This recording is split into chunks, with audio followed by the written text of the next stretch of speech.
এখন বাজে রাত প্রায় 12:30। প্রায় ঘুমিয়ে পড়েছিলাম, কিন্তু কেউ হয়তো আমার ঘুমটা সহ্যই করতে পারে না, তাই এত রাতে ফোন করলো। মোবাইলের দিকে তাকিয়ে দেখি মিতু ফোন করছে। এই মেয়েটা নিজেও ঘুমায় না, আর আমাকেও ঘুমাতে দেয় না। ফোনটা রিসিভ করতেই অপর পাশ থেকে বলতে লাগলো, কি গো, ঘুমিয়ে পড়েছিলে বুঝি? ওর ডাক শুনেই আমার কাছে উঠে গেল। এত মধুর ডাক কি করে সম্ভব? আমি কোনো রকমে নিজেকে সামনে নিয়ে বললাম, হ্যাঁ গো, এত রাতে ফোন করলে যে? শোনো না গো, বলো না গো। আইসক্রিম খেতে ইচ্ছে করছে। হয়ে গেল, তোমার ডাক শুনেই বুঝতে পেরেছিলাম ঘুমটার পেছনে নির্ঘাত খামটা আছে। লাগবে না তোমার আইসক্রিম। আরে রাগ করছো কেন? এত রাতে কোন দোকানটা খোলা আছে শুনি? আমাদের বাড়ির সামনের দোকানটাই তো খোলা, তুমি এসে আইসক্রিম কিনে দিয়ে যাও। আসতেই হবে? ধ্যাত, লাগবে না, যাও তুমি ঘুমাও। রাগ দেখিয়ে ফোনটা কেটে দিল।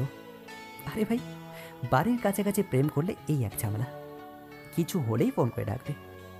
কাঁচা ঘুমটা মাটি করে বাড়ির থেকে বের হলাম। মিতুর বাড়ির সামনে গিয়ে দেখি দোকানটা বন্ধ। আশেপাশের আরও কতগুলো দোকান দেখলাম সবই বন্ধ। এখন আইসক্রিমে কোথা থেকে পাবো? মেজাজটাই খারাপ হয়ে গেছে। আর ভাবতে না পেরে মিতুকে ফোন করলাম। মিতু আমার ফোনটা রিসিভ করে বলল, রাস্তায় রাস্তায় না ঘুরে আমার বাড়ির পিছনের দিকে রান্নাঘরের জানালার সামনে আসো। আচ্ছা। আমি আস্তে আস্তে আওয়াজ না করে ওর বাড়ির পেছনে যেতেই দেখি রান্নাঘরের লাইট জ্বলছে। আমাকে দেখে মিতুর কি হাসি! আমি কিছু বলার আগে আমার হাতে ছোট্ট একটা বক্স ধরিয়ে দিল। এটা কি? ও কোনো জবাব দিল না, বরং আঙুল দিয়ে দেখালো যেন আওয়াজ না করি, আর চলে যেতে বলল। আমিও ভালো ছেলের মতন বক্সটা হাতে নিয়ে চলে আসছিলাম। ওয়েট, ভালো ছেলে মানে? আমি তো ভালো ছেলেই। যাই হোক, কিছু দূর আসতেই মিতুর ফোন। ম্যাডাম বলো। এটাতে পায়েস আছে, একটু আগে বানিয়েছি, বাড়ি গিয়ে খেয়ে নিও। আচ্ছা। আর হ্যাঁ জয়, শোনো। বলো। ভালোবাসি। পাগলি একটা। বলতেই ফোনটা কেটে দিল। ও মাঝে মাঝে এমন পাগলামি করে, তবে প্রথম প্রথম রাগ উঠলেও পরে ভালো লাগে। পরের দিন সকালে হঠাৎ মায়ের ডাকে ঘুমটা ভেঙে গেল। মা বলল, কি রে নবাবের ছেলে, ঘুম থেকে উঠবি নাকি মার খেয়ে বিছানা ছাড়বি? মায়ের অতিরিক্ত ভালোবাসাটাকে আর বিছানা থাকতে পারলাম না। আমি উঠে বসতেই মা আবার বলল, দাঁত ব্রাশ করে কয়েকটা খেয়ে উদ্ধার করা মাই। বলি মা ঘর থেকে চলে গেল। আমি ভাবতে লাগলাম, সিনেমায় দেখা যায় মায়েরা কত আদর করে ঘুম থেকে ডেকে তোলে, আর আমার বাড়িতে তার উল্টোটা। শুধু কি আমার বাড়িতেই এমন, নাকি আমার মতো ভালো ছেলেগুলো রোজ এরকম বকাকি ঘুম থেকে ওঠে? ঘড়ি থেকে তাকিয়ে দেখি 9টার ওপর বাজে। আরে আজ তো আমার ক্লাস 10টা থেকে। যাক, মায়ের বকাটা আশীর্বাদই, কাজেই লাগলো। লাভ দিয়ে আমি বিছানা থেকে উঠে ফ্রেশ হতে চলে গেলাম। আজকেও 10 মিনিট লেট করে ক্লাসে গেলাম। প্রতিদিনের মতো আজও আমি প্রেজেন্টটা মিস করলাম। ক্লাসের দিকে মনোযোগ দিতে লাগলাম, কিন্তু আমার চোখ দুটো শুধু মিতুকেই খুঁজছিল। রাতে ফোন করতে পারে, কিন্তু আমি যে ক্লাস মিস করি সেটা জেনেও আগে থেকে একটু ফোন করে আমি জাগিয়ে দেবে না। সত্যি বলতে মিতু তার নিজের জায়গাতে একদম ঠিক আছে। আমাদের রিলেশনের সময় মিতু একটা নিয়মনামা পেশ করেছিল। তার মাঝে একটা নিয়ম হলো, কেউ কাউকে পড়াশোনাতে বিরক্ত করব না, দুজনই নিজেদের কেরিয়ারে ফোকাস করব। তাই মিতু এত রাতে আমাকে নক দেয়, আর সপ্তাহে রবিবার আমার সঙ্গে হাঁটতে বের হয়, তাও নদীর পার পর্যন্ত হাঁটবে। ওকে এই নিয়মের বাইরে কিছু বললেই সে উত্তর দেবে, মা বকবে।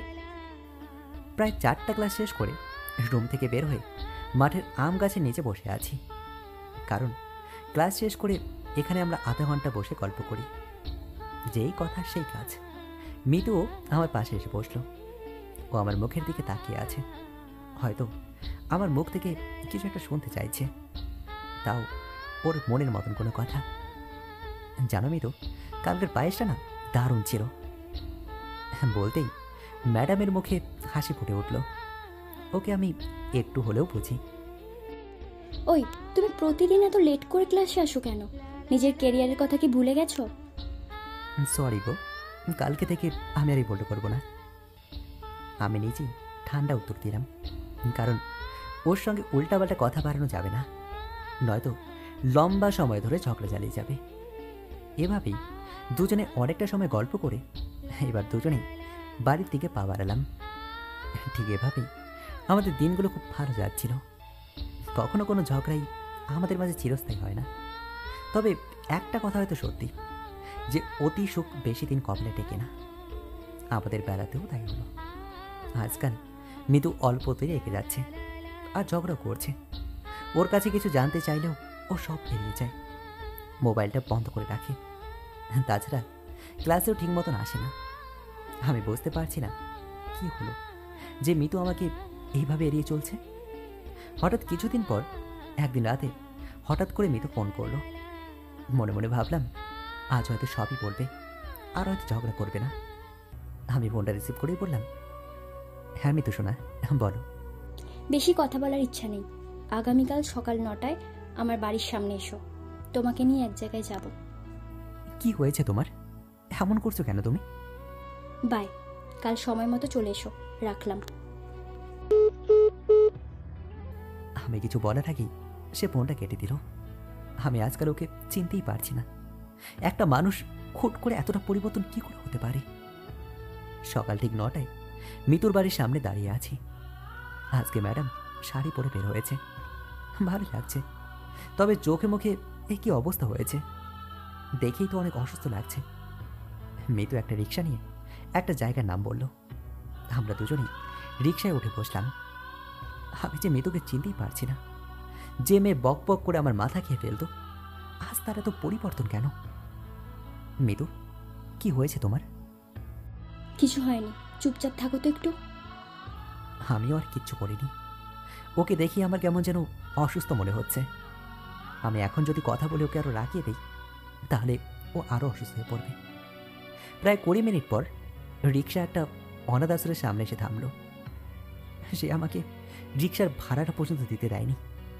এতটা পরিবর্তন যে আমি প্রতি মুহূর্তে আমার পরিচিত মেয়েটিকে হারিয়ে ফেলছি।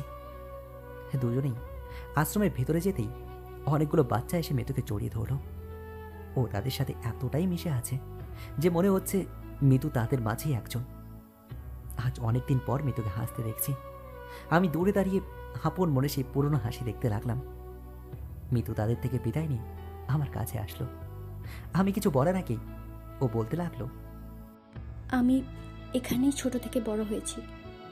বর্তমানে যাদেরকে আমার বাবা মা দেখছো, তারা আমাকে এখান থেকেই দত্তক নিয়েছে। কিন্তু হয়তো ওনারা আমার বাবা মাও হতে পারেনি। ছোট থেকেই ওদের মানসিক ও শারীরিক অত্যাচারে বড় হয়েছি। প্রতিদিন কষ্ট দেওয়ার বদলে একেবারে মেরে ফেললেও পারতো। কথাগুলো বলতে বলতে মিতু কান্না করছে। ওকে সান্ত্বনা দেওয়ার মতন আমার কাছে কোনো উত্তর নেই। আমি শুধু ওর হাত দুটি ধরে দেখছি। তারপর মিতু আমাকে পুরো আশ্রমটা করে দেখালো। মনটা যেন শান্ত হয়ে এসেছে। আজ অনেক দিন পর আমি মিতুকে ফিরে পেয়েছি। কিন্তু ও এতটা কষ্টের মধ্যে বড় হয়েছে, আর সেটা আমাকে একবারও মুখ ফুটে পড়েনি। আসলে মিতু আমার জন্য অনেক স্পেশাল। প্রায় 1 ঘন্টার মতো দুজনেই আশ্রমে সময় কাটালাম। তারপর আবার রিক্সা নিয়ে ওর বাড়ির পথে রওনা দিলাম। মিতু আমার হাতটা শক্ত করে ধরে রেখেছে। রিক্সা মিতুর বাড়ির সামনে আসতেই ও আমার হাতটা আরো শক্ত করে ধরল। আমি ওর দিকে তাকাতেই ওর চোখ দিয়ে অঝোর ধারায় জল পড়ছে দেখলাম। আমি ওকে জিজ্ঞেস করলাম, কি হয়েছে মিতু? ভয় হচ্ছে, যদি তোমায় হারিয়ে ফেলি। তোর পাগলি, আমি সব সময় তোমারই থাকবো।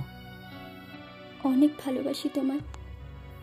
আমিও তোমাকে অনেক ভালোবাসি। এরপর দুজনেই দুজনের দিকে কিছুক্ষণ নিশ্চুপভাবে তাকিয়ে রইলাম। তারপর একটু পর মিতু আমার হাতে একটা চিঠি ধরিয়ে দিল আর বলল, ঠিক 1 সপ্তাহ পর এই চিঠিটা খুলে পড়ো। আমি কিছু বলার আগে মেয়েটা কান্না করতে করতে চলে গেল। আমি তার পথের দিকে তাকিয়ে আছি।